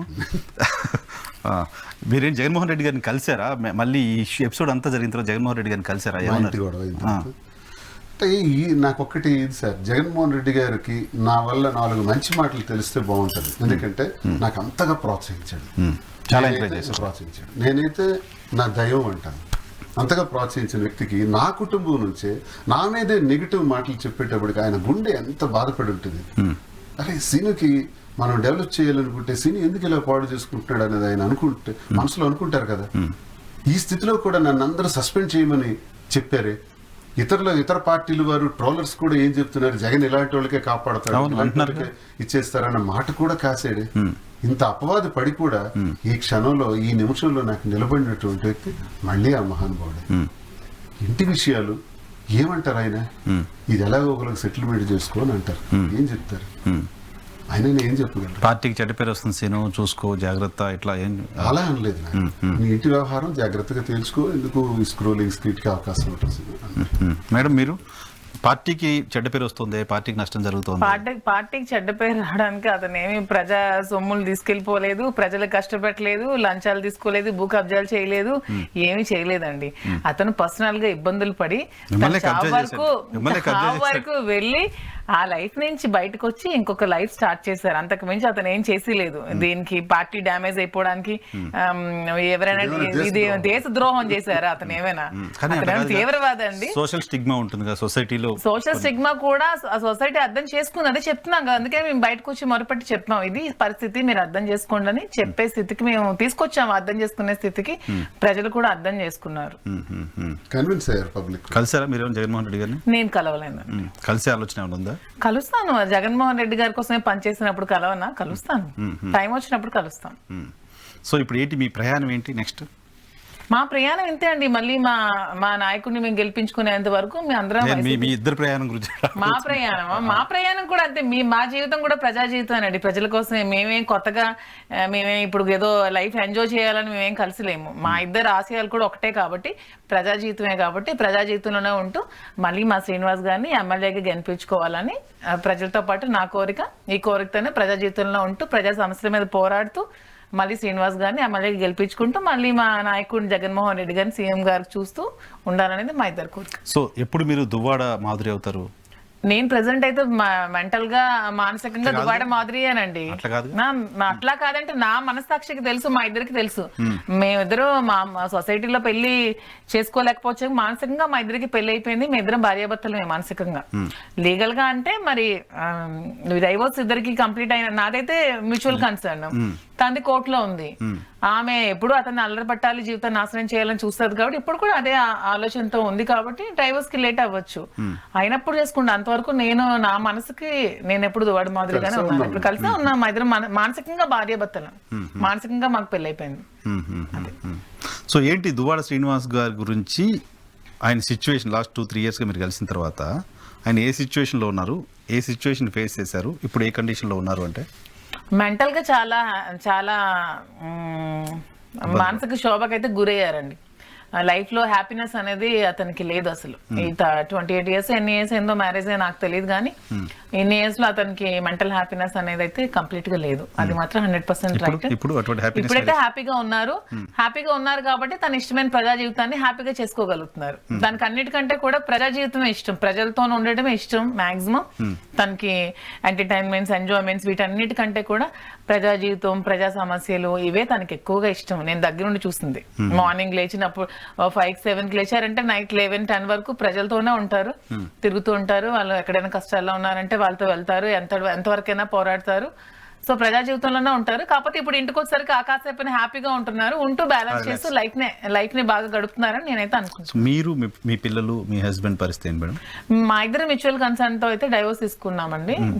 పిల్లలైతే ప్రెసెంట్ నాతోనే ఉన్నారు. వాళ్ళ ఫాదర్ అండర్ లో కూడా పిల్లలు ఉన్నారు. పిల్లలతో పాటు వాళ్ళ ఫాదర్ కూడా పిల్లల్ని చూస్తూ ఉన్నారు. మా పిల్లలు ఇప్పుడు మా పేరెంట్స్ దగ్గర ఉండి చదువుతున్నారు. ముందు నుంచి అక్కడే ఉన్నారు. టెక్కల్లో ఎడ్యుకేషన్ బాగోదని శ్రీకాకుళంలో పెట్టి చదివిస్తున్నాను. చిన్నప్పటి నుంచి పిల్లలు అమ్మ దగ్గరే ఉంటారు. వాళ్ళ ఫాదర్ అండర్ లోనే ఉన్నారు. నేను కూడా పిల్లల్ని చూస్తూ ఉంటాను. పిల్లలకు మా వల్ల ఎటువంటి ఇబ్బంది లేదని మేము ముందే చెప్తున్నాము. ఇంకో వీళ్ళ పాప మ్యారేజ్ కుంది, అమ్మాయి మ్యారేజ్ కోసం కూడా మేము అమౌంట్ చూస్తున్నాం. అమ్మాయి మ్యారేజ్ కూడా దగ్గరుండి శ్రీనివాస్ గారు చేస్తారు. మా పిల్లల్ని కూడా చదివించుకుంటూ, మా పిల్లలకి ఇంకా మ్యారేజ్ చాలా టైం ఉంది. ముందైతే వాళ్ళ ఎడ్యుకేషన్ ప్రియారిటీ ఇస్తాము. వాళ్ళ పిల్లలు సెటిల్ అయిపోయారు. ఇద్దరికి సెటిల్ చేస్తారు సార్. ఇద్దరు డాక్టర్సే. ఒక అమ్మాయికి మ్యారేజ్ చేస్తారు, ఇంకొక అమ్మాయికి మ్యారేజ్ చేయాలి. నా పిల్లలు ఇంకా చిన్నవాళ్ళు, చదివిస్తున్నా. వాళ్ళకి కూడా చూస్తాం. పిల్లలకైతే మా వల్ల ఎప్పుడు ఇబ్బంది ఉండదు. మేము ఏ ప్రజా జీవితంలో ఉన్నా, ఎక్కడున్నా సరే పిల్లలకైతే మా వల్ల ఇబ్బంది అయితే జరగదు. కొంచెం ఎక్స్ట్రీమ్కి వెళ్ళి అడుగుతున్నారు అంటే మీ ఇద్దరు కలిసి కూడా మళ్ళీ పిల్లలు కావాలి మీ ఇద్దరికి అని కూడా ఏమైనా అనుకుంటున్నారు? అది చూడాలి. అటువంటి ఆలోచన ఏమైనా ఉందా? అంటే మా దగ్గరికి వచ్చిన కార్యకర్తలు ఏమంటున్నారంటే ప్రతి ఒక్కరు కూడా దువ్వాడ శ్రీనివాస్ గారి లెగసీ కంటిన్యూ అవ్వాలి. అలాంటి నాయకుడు మరో దువ్వాడ శ్రీనివాస్ అయితే మాకు కావాలి. అలాంటి నాయకుడికి ఇంకొక ఇదైతే వారసత్వం అయితే ఉండాలి. జూనియర్ దువ్వాడిని మేము అందరం కావాలనుకుంటున్నామని అతన్ని అభిమానించే నాయకులు, కార్యకర్తలు అందరూ కూడా అడుగుతున్నారు. దాన్ని కొంచెం ఇవన్నీ అయ్యాక మీరు అన్నట్టు లీగల్ గా కంటే బిడ్డ కూడా విలువ ఉంటుందని, సో అలాగా మేము ప్లాన్ చేస్తాం. సార్ మీ పిల్లల్ని చివరిగా కంక్లూడ్ చేస్తాను, చాలా టైం తీసుకున్నాను. మీ పిల్లల్ని మిస్ అవుతున్నారా? పిల్లలు మాట్లాడుతున్నారా మీతో ఎప్పుడైనా? మీ పాప సార్ అప్పుడు ఐన్స్టీన్ దగ్గర నుంచి వాళ్ళు నాతో ఇప్పుడు మాట్లాడారు. కాబట్టి మెసేజ్ పెడతారు, ఏదైనా అవసరం ఉంటే, అమౌంట్స్ అవసరం ఉంటే పెడితే ఇమీడియట్ గా చేస్తాను. అవునా? ఫైనాన్షియల్ టేక్ కేర్ అంతా మీరే చేస్తారు? మేమేమనుకుంటున్నామంటే మేము తీసుకున్న నిర్ణయం ప్రజలకి ఇబ్బందికరంగా ఉండకూడదు. ఫస్ట్ కుటుంబంలో పిల్లలకి ఇబ్బందికరంగా ఉండకూడదు. ఆమెకు 3, నాకు 2. ఈ 5 మాకు పిల్లలు. ఈ 5 బాధ్యతలు మేము తీసుకుంటాం. నా పిల్లలు 2 డాక్టర్స్ చేస్తారు, చదివేశారు. ఇంకో పాప ఇప్పుడు 2వ పాప పీజీకి వెళ్తున్నాం. పీజీ అయిన తర్వాత పెళ్లి చేయాలి. అది 2 కలిసి బాధ్యత తీసుకుంటున్నాం. పెద్ద పాపకు కూడా ఇంకా చూడవలసినవన్నీ చూస్తాం. అలాగే ఇక్కడ 3 పిల్లలు ఎవరైతే ఉన్నారో ఈ 3 పిల్లల బాధ్యత కూడా తీసుకుంటే మా వల్ల పిల్లలు నష్టపోతారు. కరెక్ట్. మేము తప్పు చేసామా, ఏం చేసామా, పరిస్థితులు బట్టి చేసామా అని ఆలోచించుకుంటే ఆ పని జరగాల్సింది జరిగిపోయింది. ఇప్పుడు చేయాల్సింది ఏంటి? మా మీద ఆధారపడిన వాళ్ళ గౌరవం ఇవ్వాలి సొసైటీలో. సో అదే మీ పిల్లలు ఇద్దరు వైఫ్తో మీకు గొడవలు ఉన్నాయి సరే, ఇష్యూస్, చాలా మంది భార్యాభర్తలకు గొడవలు ఉంటాయి. కానీ ఆ పిల్లల్ని మిస్ అవుతున్నానే, పిల్లలు నా వల్ల ఇబ్బంది పడుతున్నారని మీకు పిల్లలకి మిస్ అవుతున్నారనే బాధ ఉంది సార్. ప్రతిరోజు బాధపడుతుంటారు. మరి వాళ్ళ పిల్లల మనసుల్లో కూడా పాడు చేసేసారు. మళ్ళీ పిల్లల మనసుల్లో పొన్నంనాయలో చిరంజీవి గారికి విషం ఎక్కిస్తే లాస్ట్ గా ఆయన పొరలతో నాగపాములా తయారు. అలా ఈ పిల్లల మనసుల్లోకి విషబీజాలు నాటేసి నా మీద లేనిపోయి, అంటే మీ నాన్న నా వల్లే బాగుపడ్డాడు, మీ నాన్నకి ఏమీ లేదు, మీ నాన్న లుంగీ షర్ట్ ఏమి లేకపోయినా నాన్నే కదా. కరెక్ట్ పాయింట్ మీరు చెప్పారు. అది వాళ్ళు అర్థం చేసుకోలేకపోయారు. రిలయన్స్ అంబానీ అయినా నాన్నే ఈ రూపం ప్రపంచం కనపడుతుంది. స్థాయికి వాళ్ళు పెంచుతారు. నా స్థాయికి ఎక్కువగా పెంచాను, గౌరవంగా పెంచాను. వాళ్ళకి ఎప్పుడు లోడ్ చేయలేదు. నా గుండెల మీద పెట్టుకుని పెంచాను. వాళ్ళకి నాకే తెలుసు ఎలా పెంచాను. సరే కొంతకాలం ఇది ఉంటది, ఎప్పటికైనా వాళ్ళు తెలుసుకోకపోతారా అనుకుంటున్నారు. నిజంగా మీరు అన్న చాలా చాలా చాలా లాస్ట్ లో మాట్లాడి చాలా బాగా అనిపించింది. 5 పిల్లలు మా పిల్లలు, 5 పిల్లల బాధ్యత మేము తీసుకుంటామని. అది మా ఫస్ట్ రెస్పాన్సిబిలిటీ. Second public. ఇక శాస్త్ర జీవితం అంటే రాజకీయం చేస్తాం. వాళ్ళకేం నష్టం సార్? పిల్లలకి ఎక్కడికైనా వెళ్తే వీళ్ళు ఎవరి తాలూకా అంటే ఎస్ మేమున్నాం. వాళ్ళకి కేర్ ఆఫ్ అడ్రస్ భయపడాల్సిన పని లేదు. ఫలానా దువ్వాడ శ్రీనివాస్ తాలూకా, ఫలానా ఆ పిల్లలు కూడా దువ్వాడ శ్రీనివాస్ గారు కాన్సెన్సీ రెస్పాన్సిబిలిటీ తీసుకున్నప్పుడు 5 పిల్లలు రెస్పాన్సిబిలిటీ అదేమి వాళ్ళకి ఎప్పుడు నీడలో ఉంటారు సార్. ఎప్పుడు నష్టం రానేమో. సో అయితే వాణికి జరిగిన మధ్య డిస్టర్బెన్స్ తప్ప ఆమె కోరుకోలేదు. నేను వద్దనుకుంది, నన్ను ఇంటి నుంచి బయటికి పంపించింది, అవమానపరిచింది. తను కోరుకున్న జీవితం తను తెచ్చుకుంది తప్ప పిల్లల్ని మేము వదులుకోవడానికి సిద్ధం కదా. Right sir. సో తొందరలో మిమ్మల్ని సినిమా హీరోగా చూస్తాం. హీరోగానా సినిమాల్లో లేదండి వెండి తెర పైన చూస్తాం. సినిమా హీరోగా కాదు, తను తొందరలోనే మనకు ఎమ్మెల్యేగా చూడాలి. సినిమా హీరోగా ఎలక్షన్ జరగాలి, just part of life, hobby, just అంతేగాని. కానీ ఇంతకుముందు ఆయన పొలిటీషియన్, ఇప్పుడు కాదు సెలబ్రిటీ. తెలుగు సెలబ్రిటీ, అది 2 రాష్ట్రాల్లో సెలబ్రిటీ. కానీ తన త్వరలో మనందరం ఎమ్మెల్యేగా చూడాలి. ఆయన అంతకుముందు ఎమ్మెల్సీ అయినా 20 ఏళ్ళు రాజకీయాల్లో ఉన్నా ఎక్కడ నాకు తెలిసి హైదరాబాద్ వచ్చినప్పుడు సెల్ఫీలు అడిగే వాళ్ళు ఎవరు ఉండరు. కానీ ఇప్పుడు మాత్రం ఎక్కడికి పోయి సెల్ఫీలు అడుగుతున్నారు. మీరు ఆ సెలబ్రిటీ స్టేటస్ ని బాగా ఎంజాయ్ చేసినట్టు కూడా అనిపిస్తుంది నాకు. చూడాలి, ప్రజలు మా గురించి అర్థం చేసుకున్నారు. సో వాళ్ళు ఆశీర్వదిస్తున్నారు అనుకుంటున్నారు. రైట్. ఎప్పుడు వాళ్ళ ఆశీర్వాదాలు మా మీద ఇలాగే ఉండాలని కోరుకుంటున్నాను. సరే, ఎంత బిజీలు వెళ్ళిపోతున్నా ఆగి పాప మా పిల్లడు సంతోషం ఎందుకు కాదనకూడదు, వాళ్ళకి ఫోటో ఇచ్చి వాళ్ళతో మాట్లాడి పంపిస్తాను. నేను ఇన్స్టా చూడను, బట్ మీ రీల్స్ మామూలు న్యూస్లో వేస్తున్నప్పుడు చూస్తుంటారు కదా, దానికోసం ఇన్స్టా చూడడం మొదలుపెట్టా. మీ ఇన్స్టా రీల్స్ మాత్రం విపరీతంగా చూస్తున్నారు. అవి కూడా మీరు కంటిన్యూ చేయండి. Thank you very much. Thank you. ఇది దువ్వాడ శ్రీనివాస్ గారితో, మాధురి గారితో స్పెషల్ రియాలిటీ చెక్ రేపు షోలో మళ్ళీ కలుద్దాం. చూస్తూనే ఉండండి.